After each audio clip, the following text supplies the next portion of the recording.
જય શ્રી કૃષ્ણ મિત્રો. કર્ક રાશિવાળા માટે અષાઢ મહિનો એક મહાસંગ્રામ લઈને આવી રહ્યો છે. શું તમે પણ છેલ્લા કેટલાક સમયથી એવું અનુભવી રહ્યા છો કે જીવનમાં બધું જ અટકી ગયું છે? મહેનત ઘણી કરો છો પણ ધાર્યું પરિણામ મળતું નથી? તો આજનો આ વિડીયો ફક્ત અને ફક્ત તમારા માટે જ છે. સ્પિરિચ્યુઅલ ભૂમિ ગુજરાતી ચેનલમાં તમારું હાર્દિક સ્વાગત છે.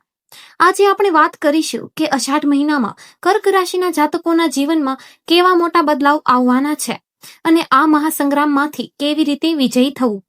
વિડીયોને અંત સુધી ચોક્કસ જોજો, કારણ કે વચ્ચે હું એક એવી ગુપ્ત અને ચમત્કારિક ઉપાય બતાવીશ જે તમારું જીવન અને બંધ નસીબના તાળા ખોલી નાખશે.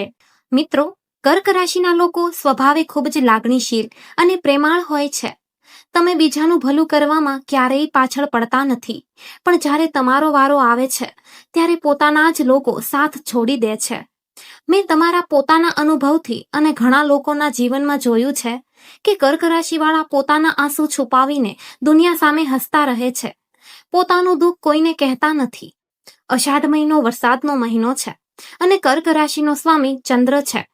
ચંદ્ર અને પાણીનો સીધો સંબંધ છે. આથી આ મહિનામાં તમારા મનમાં વિચારોનું મોટું વાવાઝોડું આવવાનું છે. ક્યારેક બહુ ખુશી થશે તો ક્યારેક અચાનક કારણ વગર રડવું આવશે. મન બેચેન રહેશે, પણ ગભરાશો નહીં. આ ઈશ્વરની એક પરીક્ષા છે અને આ મહાસંગ્રામમાં સ્પિરિચ્યુઅલ ભૂમિ ગુજરાતી પરિવાર હંમેશા તમારી સાથે ઊભો છે. જો તમે પણ આવું જ કંઈક અનુભવતા હોવ તો અત્યારે જ કોમેન્ટમાં જય ભોળાનાથ લખી દેજો, જેથી મને પણ ખબર પડે કે મારા કર્ક રાશિના ભાઈઓ બહેનો મારી વાત સાથે દિલથી જોડાયેલા છે. હવે વાત કરીએ આ મહાસંગ્રામના મુખ્ય કારણની. અષાઢ મહિનામાં ગ્રહોની ચાલ કંઈક એવી બની રહી છે કે તમારે તમારા કાર્યક્ષેત્રમાં એટલે કે નોકરી કે ધંધામાં થોડી સાવધાની રાખવી પડશે. તમારો કોઈ નજીકનો મિત્ર કે સંબંધી તમારી પીઠ પાછળ વાત કરી શકે છે અથવા તમારી વાતોનો ખોટો અર્થ કાઢી શકે છે. તમે જેમના પર સૌથી વધુ ભરોસો કરો છો તે જ સમય આવ્યે દગો આપી શકે છે. પણ યાદ રાખજો, આ મહાસંગ્રામમાં તમારી જીત નિશ્ચિત છે જો તમે સાચી દિશામાં કામ કરતા રહેશો. પૈસાની બાબતમાં આ મહિનો મિશ્ર પરિણામ આપશે. આવક તો થશે પણ સામે ખર્ચા પણ મોં ફાડીને ઊભા હશે. કોઈ જૂનું દેવું તમને રાત્રે સૂવા નહીં દે, પણ તમારે હિંમત હારવાની બિલકુલ જરૂર નથી. મહાદેવની કૃપાથી અષાઢ મહિનાના બીજા અઠવાડિયા પછી કોઈ એવો નવો રસ્તો અચાનક ખુલશે જે તમને આ આર્થિક સંકટમાંથી બહાર કાઢશે. આ સમયે તમારે ઉતાવળમાં કે ગુસ્સામાં કોઈ મોટો નિર્ણય લેવાનો નથી. બસ શાંતિથી ખરાબ સમયને પસાર થવા દો. પરિવારની વાત કરીએ તો કર્ક રાશિના લોકો પોતાના પરિવાર માટે જીવ આપી દેવા પણ તૈયાર હોય છે. પણ આ અષાઢ મહિનામાં પરિવારના સભ્યો સાથે નાની નાની વાતોમાં ગેરસમજ ઊભી થઈ શકે છે. તમારા જીવનસાથી સાથે મતભેદ થઈ શકે છે. તમારે તમારા ગુસ્સા અને વાણી પર કાબુ રાખવાનો છે. ઘણીવાર આપણે સાચા હોઈએ છીએ છતાં સમય આપણો સાથ નથી આપતો અને આપણે ખોટા સાબિત થઈએ છીએ.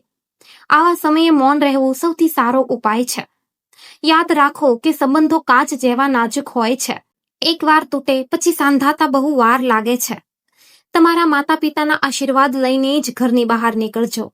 તેમના આશીર્વાદ આ મહાસંગ્રામમાં તમારા માટે સુરક્ષા કવચનું કામ કરશે.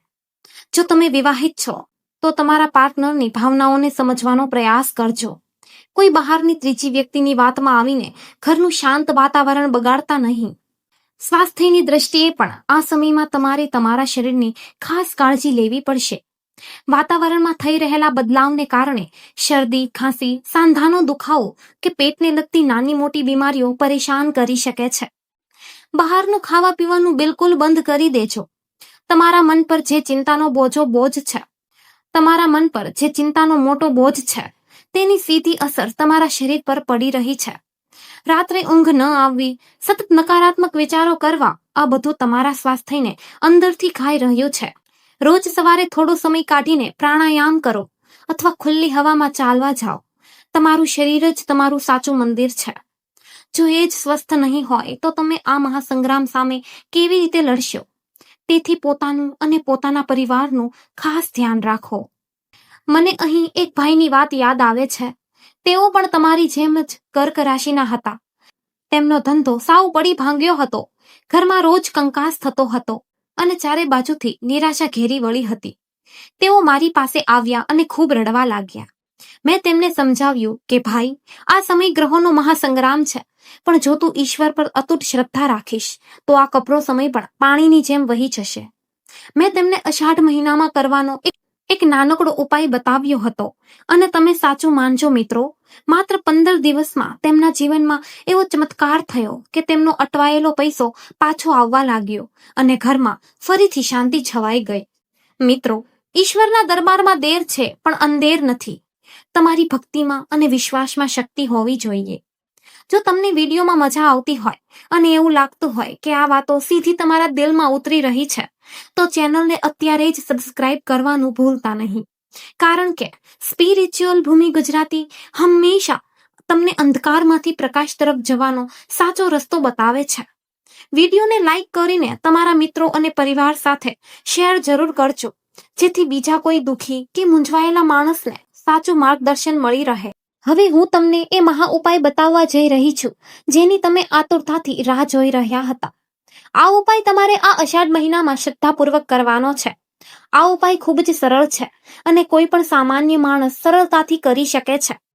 અષાઢ મહિનામાં આવતા દર સોમવારે સવારે વહેલા ઉઠીને સ્નાન કરી સ્વચ્છ અને આછા રંગના કપડાં પહેરીને તમારા ઘરની નજીકના શિવાલયમાં જવાનું છે. તમારી સાથે એક તાંબાનો અથવા પિત્તળનો લોટો, થોડું કાચું દૂધ, કાળા તલ, ચોખા અને 5 બીલીપત્ર લઈ જવાના છે.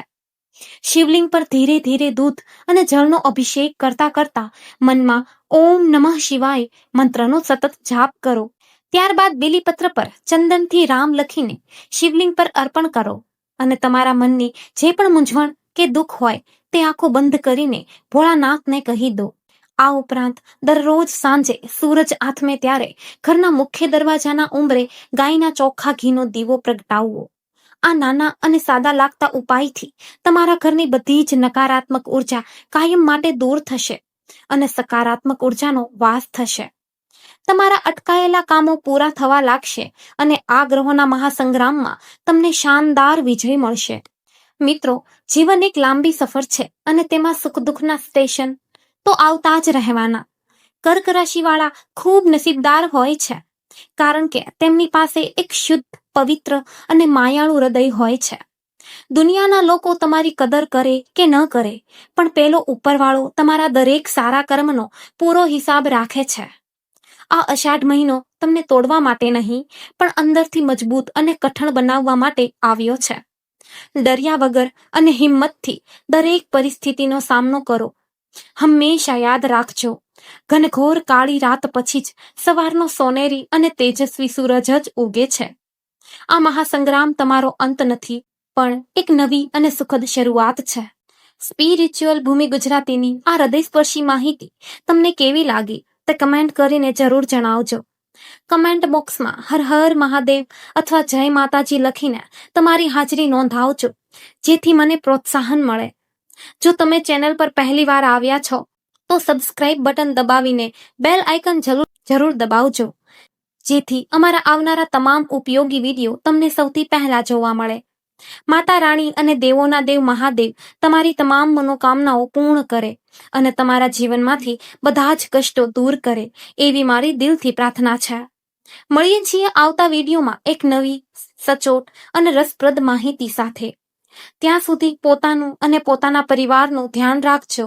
હંમેશા હસતા રહેજો અને સુરક્ષિત રહેજો. જય શ્રી કૃષ્ણ, જય માતાજી, હર હર મહાદેવ.